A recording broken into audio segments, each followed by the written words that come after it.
नमस्कार दोस्तों। आज उत्तर प्रदेश बजट 2024-25 के बारे में हम लोग पढ़ेंगे, जो हमारे आगामी एग्जाम के लिए यूपी पीसीएस के एग्जाम के लिए काफ़ी इंपॉर्टेंट है। हम लोग इसको देखते हैं कि क्या क्या बजट में आवंटन है, कौन कौन सी प्रमुख योजनाएं हैं और उत्तर प्रदेश के पीसीएस की परीक्षा में किस प्रकार से यहाँ से प्रश्न बन सकते हैं। हम लोग इसको पढ़ने का प्रयास करते हैं। तो सबसे पहले समझिएगा कि राज्य का जो बजट होता है वो अनुच्छेद 202 के तहत राज्य का राज्यपाल खुद या फिर अपने अधीनस्थ के माध्यम से पेश करता है। क्योंकि राज्य में सरकार चल रही है, इसलिए उसका अधीनस्थ राज्य का वित्त मंत्री है। तो ये बजट जो है वित्त मंत्री सुरेश खन्ना जी ने पेश किया 5 फरवरी 2024 को। अब अगला क्वेश्चन यहाँ से पहला उठा गया कि बजट का हमारा आकार क्या है। तो 7,36,437.71 करोड़ का बजट है इस बार का। यही आय भी है और यही क्या है आपका व्यय भी है। तो आय और व्यय है इसको राउंड फिगर में हम लोग लिख सकते हैं 7,36,000 करोड़ का बजट है। अगर हम इस बात करें पिछले जब वर्तमान जो सरकार है ये जब आई थी 2017-18 में, तो उस समय जो बजट था वो 3,84,659 करोड़ का था। लेकिन अभी जो बजट है वो 7,36,437.71 करोड़ का बजट है।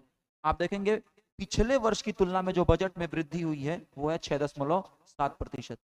ये क्वेश्चन काफी बार आता है कि पिछले वर्ष की तुलना में इस बार बजट में कितनी वृद्धि हुई है। तो पिछले वर्ष का जो बजट था वो 6,90,242 करोड़ का था। इस बार का बजट 7,36,000 करोड़ का है और उसमें 6.7% की वृद्धि हुई है। इसके बाद अगर यूपी के बजट की हम बात करें तो यूपी का बजट जो है राज्य की जीडीपी के मामले में अगर सबसे अधिक योगदान देता है तो महाराष्ट्र का देता है, वो है 15.7%। और उत्तर प्रदेश का उसके बाद दूसरा स्थान है, वो है 9.2%। यानी उत्तर प्रदेश का जो बजट है वो राज्य की जीडीपी में 9.2% का योगदान देता है और महाराष्ट्र जो है वो 15.7%। तीसरे नंबर पे आता है तमिलनाडु, जो जिसका योगदान 9.1%। ठीक है। अगर हम बजट की बात करें कि इस बजट में किन मुख्य चीजों पर फोकस किया गया है, तो युवाओं पर, रोजगार सृजन पर, किसानों पर और महिला के ऊपर फोकस किया गया, 4 चीजों के ऊपर। इस बजट में कितनी करोड़ की नई परियोजनाओं की घोषणा की गई है, तो 24,863.57 करोड़ के नई परियोजनाओं की घोषणा की गई है। ये फिगर बड़ा इंपॉर्टेंट है, इस फिगर को याद रखिएगा। 24,863.57 करोड़ की नई परियोजनाओं की घोषणा की। इस बजट में अगर हम बात करें आय की, तो आय जो है हमारा, वैसे राजस्व आय होता है, पूंजीगत आय, और व्यय जो है राजस्व व्यय और पूंजीगत व्यय। अगर हम राजस्व बजट की बात करें तो राजस्व आय है 6,06,802.40 करोड़ और व्यय है 5,32,655.33 करोड़। और इसमें आप देखोगे कि राजस्व आय अधिक है और व्यय कम है, इसलिए यहाँ पर राजस्व बचत है 74,147.07 करोड़। ये बड़ा इंपॉर्टेंट फिगर है, याद रखिएगा। प्रश्न बन सकता है यहाँ से, इस बार उत्तर प्रदेश की राजस्व बचत कितनी है, तो 74,147.07 करोड़ है, जो राज्य की जीएसडीपी का, ग्रॉस स्टेट डोमेस्टिक प्रोडक्ट का 2.97% है। काफी इंपॉर्टेंट दोनों फिगर्स हैं, इसको याद रखने की जरूरत। इसके अलावा अगर हम बात करें कि उत्तर प्रदेश की जो राज्य जीएसडीपी है, उत्तर प्रदेश का जो राज्य सकल घरेलू उत्पाद है वो 2024-25 में 24.99 लाख करोड़ का हो गया है। और महाराष्ट्र के बाद भारत में दूसरा सबसे बड़ा सकल राज्य घरेलू उत्पाद वाला जो राज्य है वो उत्तर प्रदेश है। पहले पे महाराष्ट्र है, दूसरे पे उत्तर प्रदेश है। ठीक है। हम बात करें अगर राजस्व व्यय की, तो राजस्व व्यय है इस बार 1,14,531.42 करोड़ और पूंजीगत व्यय है आपका 2,03,782.782 करोड़। पूंजीगत व्यय आपका है 2,03,782 करोड़। इसमें हम अगर बात करें, और ये राजस्व व्यय नहीं होगा, ये पूंजीगत व्यय है, पूंजीगत आय होगा, थोड़ा सा गलत हो गया। हम बात करें अगर पूंजीगत आय की, तो उत्तर प्रदेश की जो पूंजीगत आय है इस बार 1,14,531.42 करोड़ की है और उसका पूंजीगत व्यय जो है 2,03,782 करोड़ का है। हमको पता है कि पूंजीगत व्यय ऐसा व्यय होता है जिससे राज्य की ऊपर जो पूंजीगत व्यय ऐसा व्यय होगा इसको खर्च करने से राज्य की देनदारियों में कमी आएगी या फिर किसी नई संपत्ति का निर्माण होगा। यानी पूंजीगत व्यय डेवलपमेंटल अप्रोच का होता है और पूंजीगत व्यय जो होता है वो प्रोडक्टिव नेचर का होता है। कोई भी राज्य सरकार अगर पूंजीगत व्यय बढ़ा रही है, इसका मतलब वो अवसंरचना के ऊपर, निर्माण के ऊपर पैसा खर्च कर रही है, और पूंजीगत व्यय का बढ़ना किसी भी राज्य के लिए बेहतर माना जाता है। तो आप देखेंगे पूंजीगत व्यय इस बार यूपी का 2,03,782 करोड़ है, जाकि काफी बेहतर है। और ये जो व्यय है एक तरह से ये अवसंरचना पे किया जाएगा, इंफ्रास्ट्रक्चर डेवलपमेंट पे किया जाएगा। ये बहुत शुभ संकेत है उत्तर प्रदेश के लिए। और ये जो व्यय होता है ये नेचर में प्रोडक्टिव होता है और ये डेवलपमेंटल एक्सपेंडिचर होता है, इसलिए उत्तर प्रदेश का बजट इस मामले से देखा जाए तो काफी बेहतर होगा। अगर हम बात करें अगर हम बात करें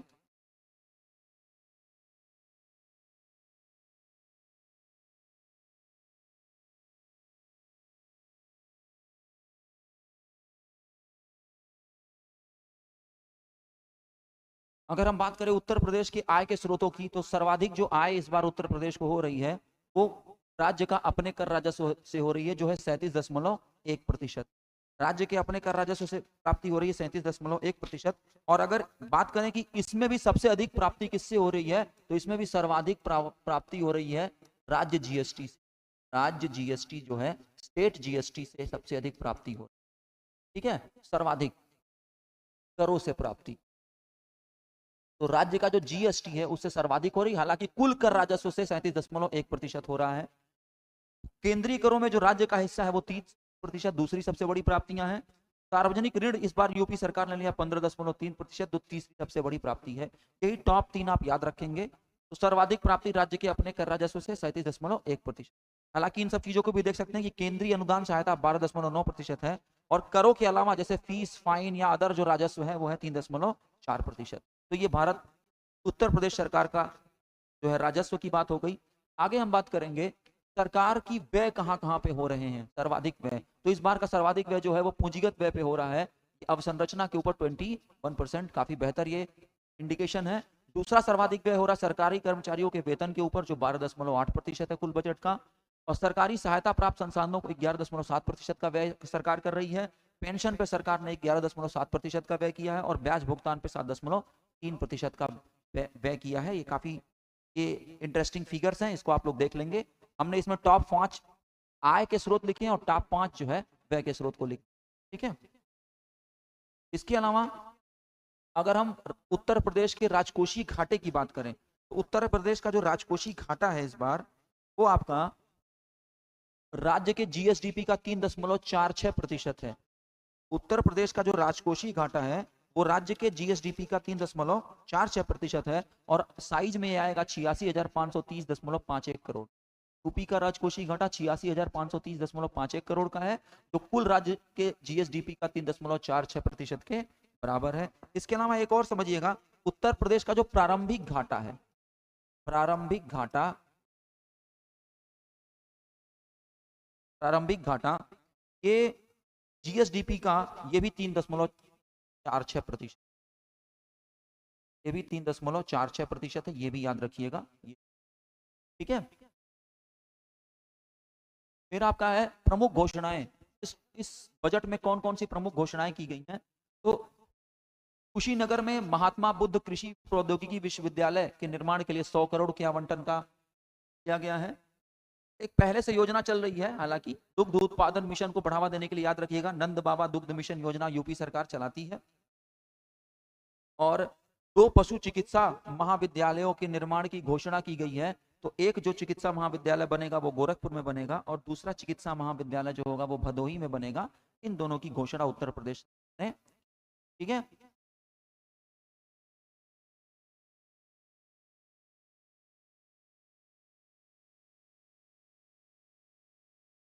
अगला है उत्तर प्रदेश सरकार ने प्रधानमंत्री मत्स्य संपदा योजना के तहत एक्वा पार्क के निर्माण के लिए इस बजट में 190 करोड़ का धन आवंटन किया है।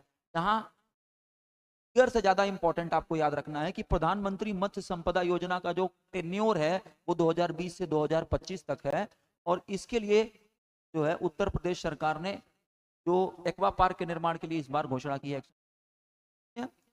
राष्ट्रीय फैशन प्रौद्योगिकी संस्थान, जिसका निर्माण जो है वाराणसी में किया जाएगा, ये 150 करोड़ का आवंटन है। दोस्तों यहाँ पर बजट आवंटन ना याद रहे कोई दिक्कत नहीं है, लेकिन ये याद रखना जरूरी है कि ये फैशन संस्थान या राष्ट्रीय फैशन प्रौद्योगिकी संस्थान कहाँ खोला जाएगा, तो वाराणसी में खोला जाएगा, याद रखिएगा, प्रश्न एग्जाम में बन सकते हैं। इसके अलावा प्रयागराज में कुंभ संग्रहालय के स्थापना की घोषणा यहाँ में की गई है, और बरेली में नाथ कॉरिडोर को बनाने की घोषणा सरकार ने की है, ये प्रस्तावित है। तो प्रयागराज में कुंभ संग्रहालय और बरेली में नाथ कॉरिडोर प्रस्तावित है, काफी इंपॉर्टेंट है, इसको याद रखिए। तीन राज्य विश्वविद्यालयों की स्थापना की घोषणा की गई है, एक मुरादाबाद में, दूसरा विंध्याचल में, देवी पाटन मंडल में। ये पहले से घोषणा की गई है, इसके लिए धन आवंटन इस बजट में भी आ गया है। ठीक है, ये पहले की घोषणा है, इसके लिए धन आवंटन इस बजट में है। तो मुरादाबाद, विंध्याचल और देवी पाटन मंडल में राज्य विश्वविद्यालय बनाए जा रहे हैं। इसके अलावा उत्तर प्रदेश सरकार जो वर्तमान में स्मार्टफोन और टैबलेट का वितरण करती है, उससे संबंधित योजना है स्वामी विवेकानंद युवा सशक्तिकरण योजना। इसके लिए सरकार ने 4000 करोड़ का रखा है, बजट रखा है। ये बहुत इंपॉर्टेंट फैक्टर है कि वर्ष 2023 तक जो यूपी की विद्युत उत्पादन क्षमता थी वो थी 29,912 करोड़, बहुत 29,912 मेगावाट। 2023 तक उत्तर प्रदेश की विद्युत ऊर्जा क्षमता जो थी 29,912 मेगावाट थी, ये याद रखना है, काफी ये भी।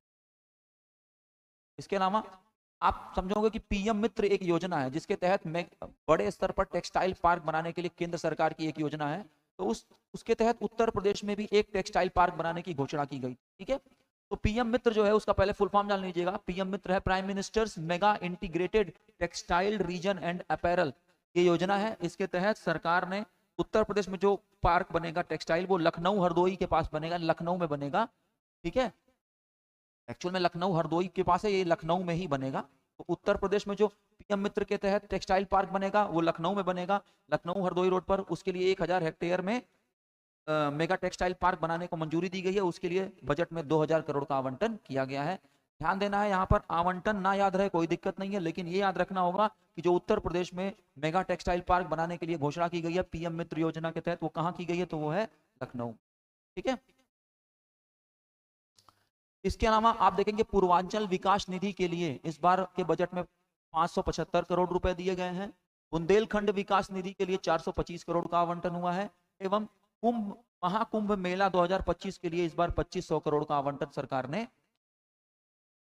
कान्हा गौशाला एवं निराश्रित पशु आश्रय योजना जो सरकार चलाती है, निराश्रित पशुओं और को संरक्षण देने के लिए, गौशाला को संरक्षण देने के लिए, गौ माता को संरक्षण देने के लिए, उसके लिए 400 करोड़ का आवंटन। ठीक है, ये याद रखिएगा कि इस बार के बजट में उत्तर प्रदेश 2023 में जो महिला श्रम शक्ति है, उत्तर प्रदेश के कुल श्रम शक्ति में महिला श्रम शक्ति की जो भागीदारी है 2023 में, वो है कुल श्रम शक्ति का 32.1%। ठीक है,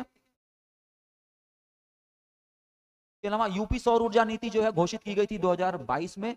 इस नीति में कहा गया था कि अगले 5 वर्षों में उत्तर प्रदेश 22,000 मेगावाट बिजली उत्पादन करने का लक्ष्य रखा है, जो 2024 तक जो है इसमें कहा गया है कि 2600 मेगावाट सौर ऊर्जा परियोजनाओं से बिजली उत्पादन का लक्ष्य रखा गया है, और ये उत्तर प्रदेश सरकार ये कर भी रही है, ये डेटा भी याद रखिए। इसके अलावा उत्तर प्रदेश सरकार 2 शहरों को आदर्श सौर शहर के रूप में विकसित कर रही है। तो वो दोनों आदर्श सौर शहर के रूप में जो विकसित शहर किए जा रहे हैं वो है, एक अयोध्या है, दूसरा है वाराणसी। अयोध्या को और वाराणसी को आदर्श सौर शहर के रूप में विकसित। उत्तर प्रदेश में 2023 तक जो नल से पेयजल की आपूर्ति है वो है 72.07%। उत्तर प्रदेश में 2023 तक नल से पेयजल की आपूर्ति जो है वो 72.07% हो चुकी है। ठीक है, ये भी याद रखिएगा।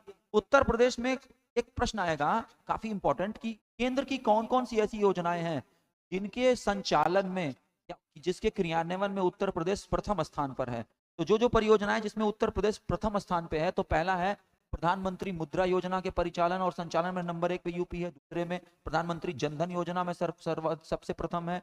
पीएम स्वनिधि योजना जो स्ट्रीट वेंडर्स के कल्याण के लिए लाई गई थी, उसके परिचालन में और क्रियान्वयन में उत्तर प्रदेश सबसे अग्रणी राज्य है। पीएम सुरक्षा बीमा योजना के क्रियान्वयन में भी उत्तर प्रदेश अग्रणी राज्य है। और पीएम अटल पेंशन योजना, इन 5 योजनाओं के क्रियान्वयन में उत्तर प्रदेश प्रथम स्थान पर है। ध्यान दीजिएगा, ये सारी योजनाएं केंद्र सरकार की है जिनके परिचालन में, जिनके क्रियान्वयन में उत्तर प्रदेश पहले स्थान।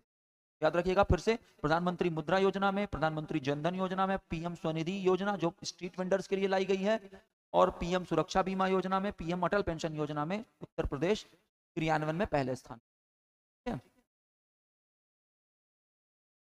उत्तर प्रदेश में याद रखिएगा वर्तमान में 7 एक्सप्रेसवे हैं जो परिचालन में हैं, और उत्तर प्रदेश भारत का ऐसा राज्य है जिसमें सबसे अधिक एक्सप्रेसवे अभी भी परिचालन में हैं। ये उत्तर प्रदेश के लिए बहुत बेहतर खबर है और उत्तर प्रदेश के डेवलपमेंट के प्रति उसकी अप्रोच को प्रदर्शित करता है। 7 एक्सप्रेसवे तो परिचालन में है, साथ ही साथ 9 एक्सप्रेसवे बनाने की अभी घोषणा की गई है, यानी कि जब ये बन जाएंगे तो कुल उस एक्सप्रेसवे की संख्या यूपी में कितनी हो जाएगी, 16 एक्सप्रेसवे। और ये बहुत ही बेहतर अवसंरचना विकास का उदाहरण होगा उत्तर प्रदेश जैसे राज्य के लिए, जो अपने औद्योगिक पिछड़ेपन और बुनियादी सुविधाओं के पिछड़ेपन के लिए हमेशा चर्चित रहा है। उत्तर प्रदेश में हवाई अड्डों की जो संख्या है, अंतरराष्ट्रीय हवाई अड्डों की संख्या, वो 5 है। याद रखिएगा उत्तर प्रदेश में 5 हवाई अड्डे अंतरराष्ट्रीय हैं, और कुल वैसे हवाई अड्डों की संख्या 19 है, लेकिन अंतरराष्ट्रीय हवाई अड्डों की संख्या 5 है, जिसमें एक अंतरराष्ट्रीय हवाई अड्डा लखनऊ में है, दूसरा वाराणसी में है, तीसरा कुशीनगर में है, अयोध्या में है, और जेवर एक अंतरराष्ट्रीय हवाई अड्डा जो नोएडा में है, अभी निर्माणाधीन है, अंडर कंस्ट्रक्शन है। जब ये बन जाएगा तो ये दक्षिण एशिया का सबसे बड़ा एयरपोर्ट होगा, अंतरराष्ट्रीय हवाई अड्डा। तो 5 अंतरराष्ट्रीय हवाई अड्डे यूपी में। अब आगे देखेंगे कुछ अन्य जगहों पर क्या क्या प्रमुख चीजों के लिए घोषणा की गई है। तो इस बजट में वाराणसी में मेडिकल कॉलेज की स्थापना के लिए 400 करोड़ रुपए का आवंटन किया गया है। इसके अलावा अयोध्या में राजकीय आयुर्वेदिक महाविद्यालय की स्थापना की घोषणा की गई है, और वाराणसी में ही राजकीय होम्योपैथिक कॉलेज के भी स्थापना की घोषणा की गई है। और एक पुरानी योजना है आयुष विश्वविद्यालय, तो आयुष विश्वविद्यालय के इस बजट में बताया गया है कि आयुष विश्वविद्यालय का जो काम है वो पूरा हो चुका है। आपको पता होगा कि आयुष विश्वविद्यालय जो निर्माण किया गया है वो गोरखपुर में किया गया है, तो गोरखपुर में आयुष विश्वविद्यालय का निर्माण पूरा हो चुका है। बाकी 3 योजनाएं, वाराणसी में मेडिकल कॉलेज की घोषणा, अयोध्या में राजकीय आयुर्वेदिक महाविद्यालय की घोषणा, और वाराणसी में राजकीय होम्योपैथिक कॉलेज की घोषणा इस बजट में। ठीक है, आप देखेंगे अगर उत्तर प्रदेश बजट में जो डेटा दिया गया है मातृत्व मृत्यु दर और शिशु मृत्यु दर का, तो बताया गया है कि उत्तर प्रदेश में जो 2022-23 में मातृत्व मृत्यु दर है वो 167 महिलाएं प्रति लाख है। ये काफी बेहतर फिगर है, क्योंकि आप देखेंगे 2014 में ये 285 प्रति लाख थी, जो घटकर इस समय 167 प्रति लाख हो गई है। ये काफी इंपॉर्टेंट फिगर है, इसको याद रखिएगा, एग्जाम के पॉइंट ऑफ व्यू से काफी इंपॉर्टेंट होगा। ये जो 167 प्रति लाख जो महिलाएं हैं, ये जो 285 से घट के 167 हुआ है, ये दिखाता है कि उत्तर प्रदेश में स्वास्थ्य सुविधाओं की पहुंच लोगों तक हुई है, जिसका लाभ लोगों को हुआ है। ऐसे ही आप देखोगे शिशु मृत्यु दर जो है वो 2022-23 में ही, ये भी 2022-23 का ही डेटा है, ये 38 शिशु प्रति हजार हो गई है। शिशु मृत्यु दर 38 प्रति हजार हो गई है, जो 2014 में 48 प्रति हजार थी, यानी घटकर 38 हो गई है। ये भी बता रहा है कि बेहतर इंडिकेशन। तो याद रखिएगा मातृत्व मृत्यु दर 2022-23 में 167 प्रति लाख महिलाएं, और शिशु मृत्यु दर है 38 प्रति हजार शिशु। शिशु मृत्यु दर क्या होती है, याद रखिएगा कि 0 से 1 साल तक के वे बच्चे जो जन्म के 0 से 1 साल के बीच में मर जाते हैं प्रति 1000 बच्चों में, उन्हीं को हम शिशु मृत्यु दर में काउंट करते हैं। तो अगर शिशु मृत्यु दर 38 है, इसका मतलब है 1000 बच्चों में से 38 बच्चे 0 से 1 साल पहले ही मृत्यु हो जाती है। आप देखोगे पहले ये 48 था, अब ये घटकर 38 हो गया है। इसका मतलब है कि स्वास्थ्य सुविधाओं में सुधार को रिप्रेजेंट कर। ठीक है, अगर हम बात करें कि उत्तर प्रदेश का जो बजट है उसमें सर्वाधिक आवंटन कौन सी योजना के लिए किया गया है, उत्तर प्रदेश ने इस बार के बजट में सर्वाधिक आवंटन किया है जल जीवन मिशन योजना के लिए, जो है 22,000 करोड़ का आवंटन किया गया। ठीक है, और अगर पूछे सर्वाधिक आवंटन कौन से मंत्रालय को किया गया है, तो ये प्राथमिक शिक्षा विभाग को किया गया है, जो है 76,035 करोड़ का आवंटन प्राथमिक शिक्षा विभाग को किया गया है। Important figure. ठीक है, तो जल जीवन मिशन जो है सबसे प्रमुख योजना है जिसके लिए सर्वाधिक धन का आवंटन है 22,000 करोड़ का, और प्राथमिक शिक्षा विभाग ऐसा मंत्रालय है जिसको सर्वाधिक धन आवंटन हुआ है बजट में 76,035 करोड़।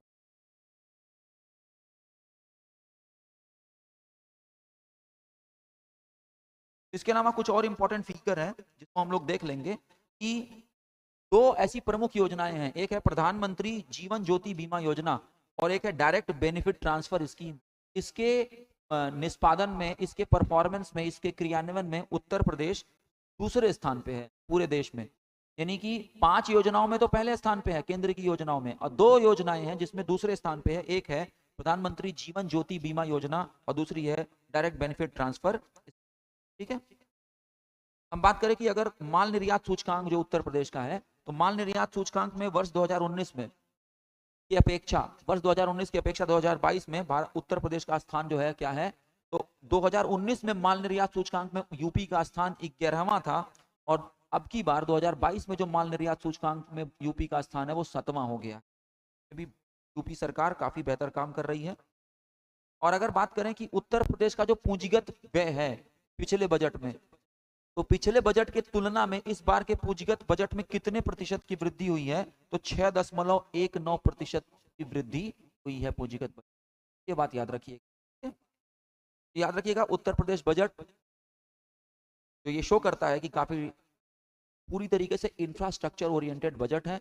उत्तर प्रदेश के पीएस के परीक्षा में जो डेटा के फिगर में इंपॉर्टेंट क्वेश्चंस बन सकते हैं उसको हमने यहाँ पर प्रदर्शित करने का प्रयास किया है। तो पढ़ने का प्रयास करिए और बेहतर रिजल्ट्स